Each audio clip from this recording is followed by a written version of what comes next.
Sugeng Dalu, selamat malam Mas Agung. Sugeng Dalu Mas. Nggih. Baik Mas Agung, ini langsung aja. Nggih. Ini ada pertanyaan dari salah satu subscriber Pusaka Bumungker dari teman-teman. Ingin menanyakan tentang mengapa ada orang yang selalu menyembah dulu kerisnya sebelum membuka keris dari warangkanya. Monggo Mas Agung dijawab. Maksud menyembah gimana Mas? Masuk menyembah itu seperti keris diangkat ditaruh di. Oh, taruh di kepala gitu. Oh, alah gitu. Ya, terima kasih Mas Budi.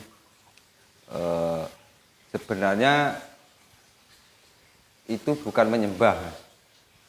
Jadi sebelum kita menarik keris atau ngunus keris itu ditarik di kepala. Berdiri sebenarnya ini tidak menyembah. Cuma ini hanya untuk mengajarkan kita di dalam tata cara atau apa ya, adab. Jadi mengajarkan kita untuk beradab, seperti itu. Karena apa? Gini, keris itu juga salah satu pusakane wong Jawa, wong Nusantara. Jadi kalau ingin mengurus keris itu seperti ini itu sebenarnya kita itu menghargai pusaka, menghormati pusaka itu. Dalam arti menghargai itu, kalau kita ngunus itu setidaknya kita jangan sampai ngunus itu di bawah, kan seperti itu. Jadi kalau ngunus itu harus di atas. Ini cuma sebenarnya untuk menghargai, menghormati sebilah pusaka itu sendiri. Jadi bukan apa ya, bukan menyembah gini, enggak sebenarnya. Ini sebenarnya cuma tata cara agar kita itu tahu tentang masalah adab ataupun etika di dalam pusaka itu sendiri, itu Mas. Dan itu sendiri pun juga enggak cuma sekedar itu. Salah satunya ditaruh di atas gini. Nah, gini karena pusaka ditaruh di atas. Lah, kalau menariknya itu enggak boleh, pusaka enggak boleh ditarik bilahnya, tapi warangkanya ditarik ke atas gini sedikit. Nah, gini. Nah, ini. Nah, dan kalau kita memasukkan baru ini ditarikkan ke atas gini. Lihatlah gini. Nah. Tuh. Nah, itu sebenarnya mungkin kalau gini, kalau ilmiahnya kenapa kok ditarik di sini? Nah, zaman dulu itu keris itu mengandung warangan. Ya kan? Nah, ngurusnya di sini tuh agar tidak gini Mas, terhisap oleh hidung kita. Nah, kalau ngurusnya ini otomatis apa ya, udaranya itu melesat ke atas. Ke atas. Nah, seperti itu. Nah, dan kalau kita memasukkan tetap ke sini seret lah. Ini kan aman. Nah, secara ilmiahnya seperti itu. Tapi kalau kita ngunut gini, ininya ditarik di sini, nah otomatis warangan yang ada di sini kan kita hirup secara langsung atau tidak langsung. Dan sama juga kalau kita memasukkan gini, warangkannya dimasukkan sini, otomatis udara yang ada di sini kan turun, akhirnya kita hirup. Nah, seperti itu, ilmiahnya seperti itu. Cuma kalau yang utama ini bukan masalah itu, yang utama itu masalah adab Mas. Sebenarnya adab kalau pusaka itu ya seperti itu tata caranya, tidak disembah gini, disembah enggak ada penyembahan. Orang Jawa itu enggak ada yang namanya menyembah pusaka itu. Orang Jawa itu yang disembah itu Sang Pencipta. Seperti itu Mas. Nah, lanjut Mas Agung, ini pertanyaan dari Mas Yanto ya. Ini bagaimana cara yang wajar dan benar cara menghormati keris? Menghormati gimana? Ya cara menghormati keris yang wajar itu sebenarnya ya cuma merawat Mas. Jadi ini kita merawat, ya yang namanya merawat keris itu sebenarnya simpel banget. Utamanya itu gini, keris itu berasal dari unsur logam. Nah, makanya kalau kita merawat logam otomatis kita itu butuh sesuatu agar logam itu tidak berkarat. Cuma itu aja Mas. Minimal salah satunya ya harus pakai minyak pelumas, minyak anti karat. Nah, seperti itu. Jadi ini enggak ya gimana ya wajar-wajar saja cuma seperti itu. Enggak terlalu ribet harus pakai kembang, pakai telur, pakai apa dupa atau dan lain-lain atau bakal dan lain-lain enggak. Orang Jawa enggak ribet seperti itu. Seperti itu. Tapi dulu saya juga pernah mendengar Mas ya, bahwasanya kalau pusaka itu harus sering dikasih ini minyak seperti kayak minyak misik, terus minyak segala jenis kasus seperti Javaron. ya Javaron itu apakah layak kalau untuk di perminyakan di keris? Di minyak keris ya. Kalau minyak-minyak seperti itu justru malah merusak unsur logam itu sendiri Mas. Karena apa? Minyak misik atau minyak Javaron itu kan sifatnya itu sebenarnya keras, kental lah Mas. Kalau kita dioleskan pada bilah pusaka itu mungkin seminggu pun tidak kering, nggak seperti itu. Dan justru malah menimbulkan banyak debu yang menempel. Dan selain itu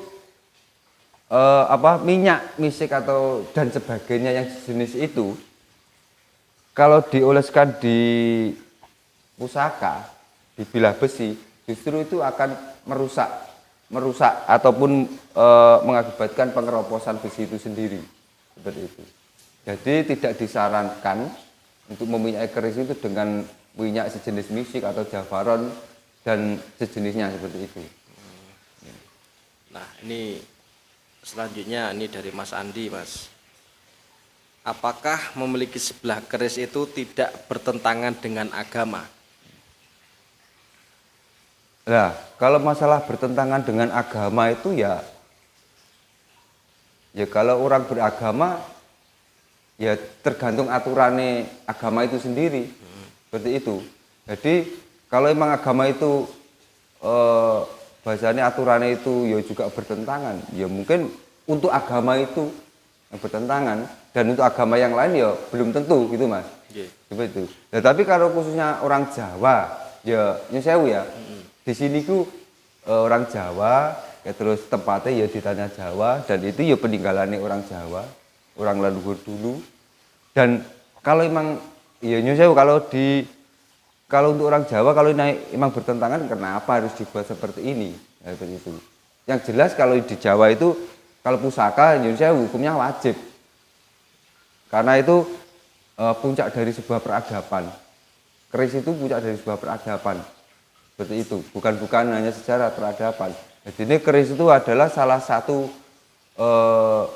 peninggalan bahwasanya orang-orang leluhur kita terdahulu itu adalah orang-orang yang sudah beradab, yang sudah beretika, dan yang sudah bertuhan sebenarnya seperti itu. Ini seperti itu Mas. Jadi di dalam keris itu sendiri ini tidak hanya sebuah besi ataupun baja yang cuma dilipat atau dibentuk, tidak semudah itu. Nah, karena apa? Di dalam unsur besi itu keris itu sendiri itu banyak macamnya. Namanya banyak, terus rincian itu ada yang ini itu ribuan namanya ribuan. Dan itu setiap titik itu ada maknanya sendiri. Dan makna itu juga mengandung arti filosofi atau kerohanian. Yang artinya di dalam bilah keris itu sebenarnya maknanya itu ada di dalam diri kita sendiri. Bahasa lainnya keris itu cerminan dari pribadinya Adewi.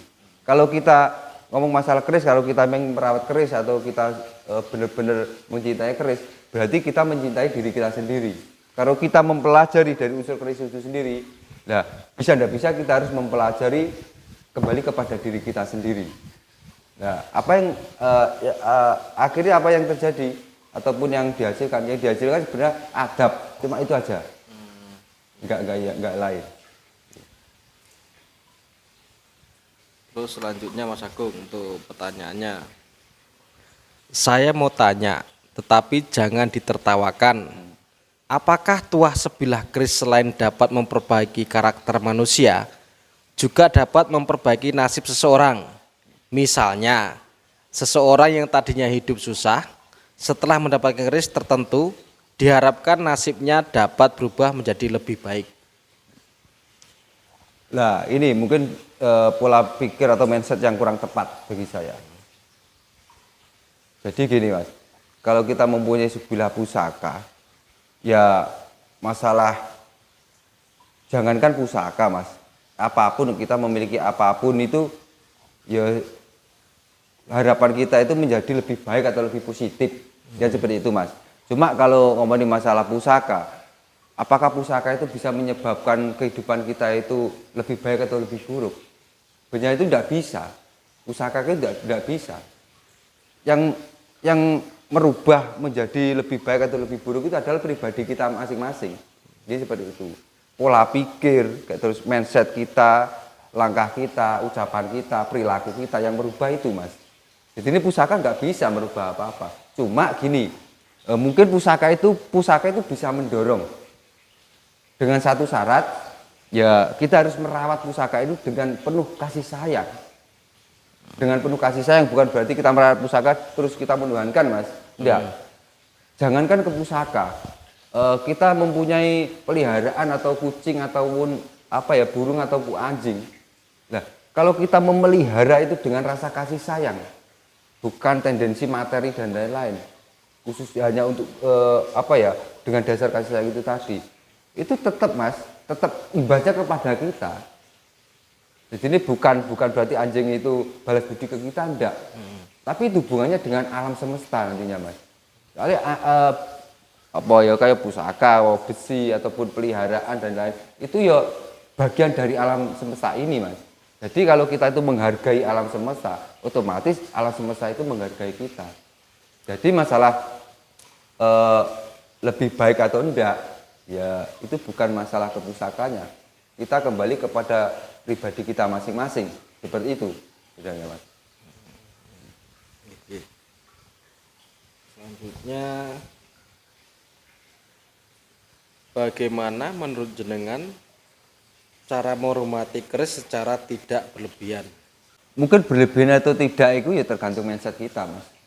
Tapi kalau substansi dasar keris itu sendiri, ya tidak dianjurkan kita itu berlebihan dengan konteks apapun di dalam pusaka itu. Dalam arti dengan cara merawat. Dalam arti gini, kalau ngomongin masalah merawat keris secara berlebihan, ya mungkin keris itu seolah-olah didewakan.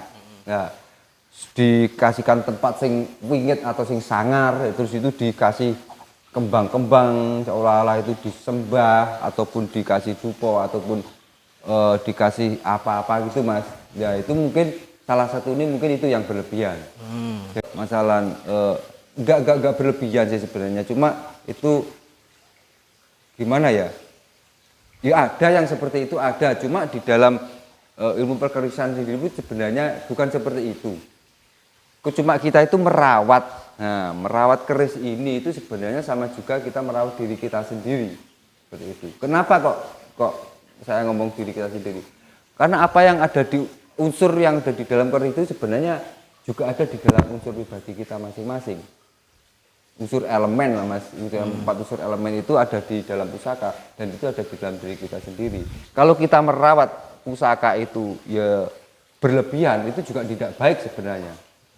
Jadi ya merawat sewajarnya lah, seumumnya ya yang terbaik gimana cara merawat deh, seperti itu. Kan di dalam kerisanan itu ada tata cara merawat keris yang benar itu gimana gitu. Salah satu contoh ya cara minyaknya. Nah, minyak itu juga ada tata caranya seperti itu. Harus pakai minyak ini, jangan pakai minyak ini. Dan terus cara meletakkannya pun itu ya jangan sampai di bawah lah, karena ini pusaka kan seperti itu lah.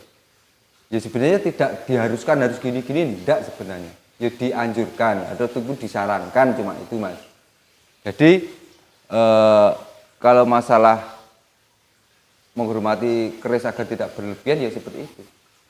Cuma kita merawat ya sesuai dengan pakem-pakem yang ada sekarang ini. Jadi seperti itu. Nah, terakhir nih Mas,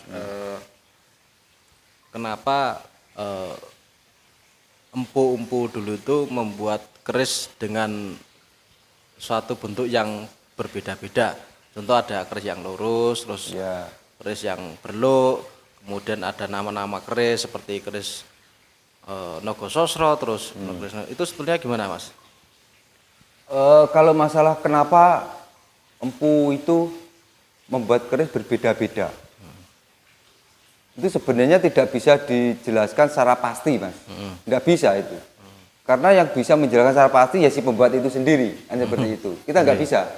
Jadi ya kalau empu itu berniat membuat keris lurus, gambarnya keris lurus dapur Tilam Sari ya.